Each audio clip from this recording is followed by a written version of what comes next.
Romain Gubert, spécialiste d'économie au point, c'est à vous. Bonjour Cécile Duflot. Bonjour.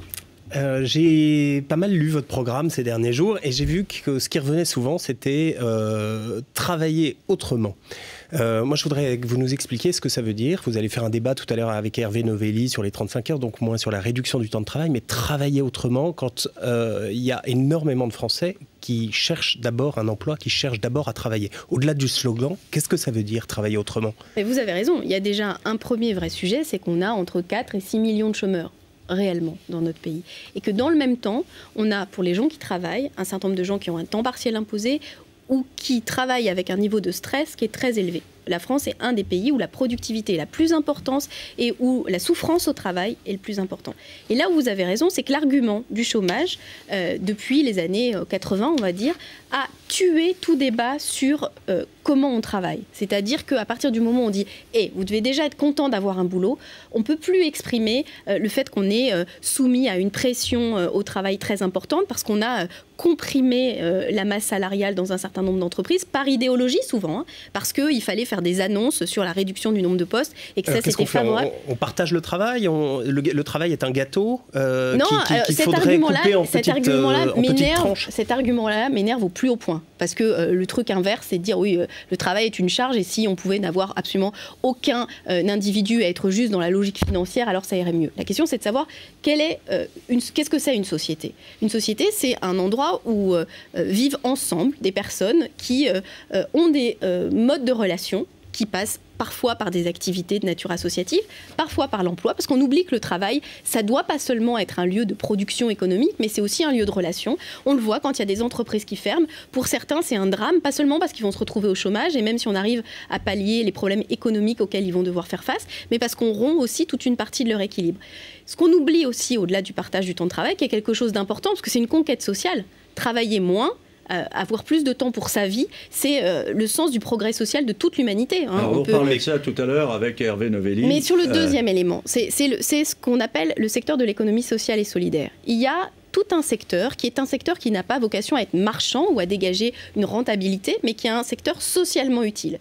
Et aujourd'hui, on finance plus le chômage que des activités qui peuvent être utiles à l'ensemble de la société. Concrètement, ce serait quelle activité? Où sont les nouveaux emplois concrètement, je vais vous dire, on avait réfléchi, on avait presque déposé un projet de loi cadre sur le secteur de l'économie sociale et solidaire. C'est tous les secteurs où on travaille en relation sociale avec les enfants, avec les personnes âgées, où on est capable de construire du lien social, où on fait du soutien scolaire, où on est capable aussi, par exemple, d'apporter ce que les services publics... C'est formidable, mais comment on finance tout ça alors qu'on est sous la proie des marchés? Les marchés financiers nous attaquent la France notamment, et toute la zone euro, parce que les dettes publiques sont gigantesques. Comment vous financez tous ces emplois? C'est là où, si vous voulez, ça nous emmènera un petit peu plus loin que le seul débat sur le travailler mieux et travailler autrement, c'est qu'il faut sortir justement de cette logique de financiarisation, d'ultra court terme, de pression dogmatique. Vous savez, quand on se retournera sur le début du XXIe siècle, je pense qu'on constatera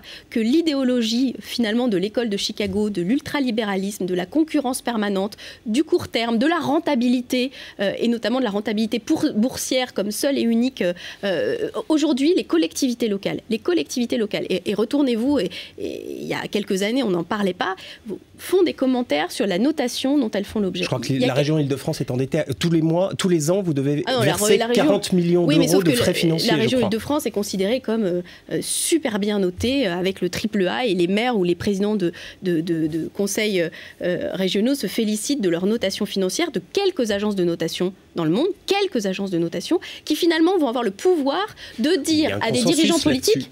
non, il n'y a pas de consensus. Vous écoutez Nicolas Sarkozy, sur les agences de notation, il est extrêmement critique. Toute l'Europe aimerait bien... Sauf que maintenant, il faut agir. Sauf que maintenant, il faut agir. Si vous voulez, parce qu'on n'est pas obligé de subir. C'est ça l'action politique, c'est de dire... Moi, je vais vous dire un autre sujet, par exemple. C'est la question du surendettement. On sait qu'une partie de la crise aux États-Unis a été provoquée par le jeu, finalement. Je vais dire les choses telles qu'elles sont. Le jeu d'un certain nombre d'acteurs financiers qui se revendaient les dettes d'un certain nombre des familles américaines qui s'endettaient pour pouvoir acheter leur logement.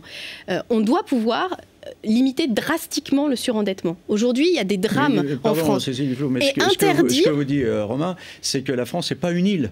Alors, comment on fait pour changer le système? Mais là, je suis totalement d'accord, et c'est pas une écologiste. Les Européens, par exemple, veulent créer des agences de notation européennes, mais les marchés disent, nous, on leur donne aucune crédibilité, on veut nos agences de notation. Donc... Et c'est pour ça que je pense que parfois, il faut pouvoir s'abstraire de cette obligation. Et il faut pouvoir s'abstraire au niveau européen. Vous avez raison, l'écologiste que je suis ne va pas vous dire qu'on doit se replier sur la nation. C'est tout le contraire. C'est qu'il faut à la fois être dans une logique de coopération et travailler dans une logique qui dépasse les frontières nationales. Ça ne se fait pas demain matin, parce qu'il n'y a pas beaucoup de gens qui, en Europe, tiennent le même discours que vous. Bien sûr, mais si on ne commence pas aujourd'hui, ça ne se fera jamais. Et si on ne commence pas à tenir un discours différent, face quand même à un désarroi total, parce que ce que vous dites sur ce consensus, finalement, ça me fait un peu penser, vous savez, à Molière et la saignée. Les médecins chez Molière, ils pratiquaient la saignée. Et si le malade était encore plus malade, alors il fallait le ressaigner. Et la logique des agences de notation et de la logique financière, c'est de dire, alors toutes nos façons de gérer, toutes nos propositions ont amené les pays du monde, et en particulier les pays d'Europe, dans le mur. Il faut faire pire. Il y a un moment, il faut dire, maintenant, ça suffit. Et alors, une des solutions, ça consiste à réformer le système social. Les Allemands l'ont fait en 2003, avec les leaders écologiques. Joschka Fischer a accepté de passer un accord avec Gerhard Schröder en disant... Eh bien, on va réformer le système social. Et l'Allemagne, aujourd'hui, on le voit, elle a un taux de croissance assez phénoménal. Et ce n'est pas devenu un petit paradis ultralibéral. Ils ont effectivement réformé leur système social, mais ils l'ont préservé. Comment on fait, nous, pour changer ou essayer d'améliorer l'équilibre de notre système social? Le problème, c'est qu'aujourd'hui, la réforme est devenue synonyme de supprimer un certain nombre de droits sociaux, de reculer sur les avantages qui ont été acquis par des luttes sociales qui sont des luttes de progrès. Parce que, excusez-moi de vous dire que à partir du moment où on dit finalement on revient sur les 35 heures, on revient aussi sur la retraite à 60 ans. Pourquoi on ne reviendrait pas sur la 5e semaine de congé payé, puis passer à 4 semaines? Et puis d'ailleurs, pourquoi il ne faudrait pas travailler 5 jours par semaine? Parce qu'il faut financer. Mais sauf que la question, c'est de savoir qu'est-ce qu'on finance. Aujourd'hui, on finance la rentabilité.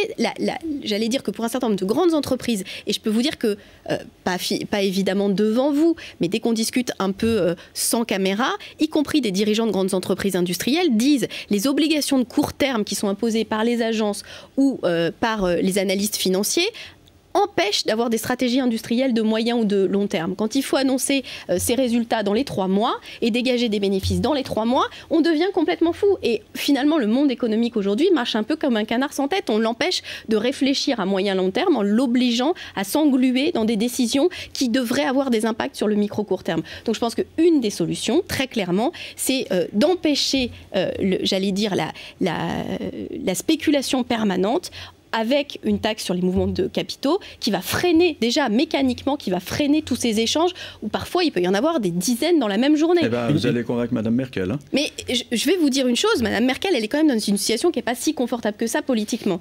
Et la vraie question, c'est de savoir si, c'est pas Mme Merkel qu'il faut convaincre, mais c'est les électeurs et les électrices, c'est ceux qui décident, leur dire, oui, ce système économique et cette façon libérale et extrêmement court-termiste de gérer notre avenir provoque à la fois des crises sociales, des crises écologiques et des crises économiques. Romain, il reste 2 minutes 30 peut-être sur l'emploi, la compatibilité du programme écologique avec l'emploi. Oui, moi je voulais aussi que vous nous disiez évidemment où sont ces nouveaux emplois,